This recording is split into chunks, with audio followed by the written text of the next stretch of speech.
ବାଲୁଗାଁର ଜଗନ୍ନାଥ ମନ୍ଦିରରେ ଆଜ୍ଞା ଜଗନ୍ନାଥ ପିଠିଟା ଉଚ୍ଚା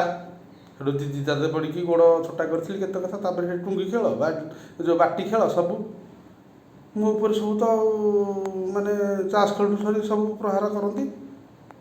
ମୋତେ ହେ କରିକି ମୁଁ କହିଲି ତୁମ ଠକିକି ମୋଠୁ ଜିତିଗଲ ତ କ'ଣ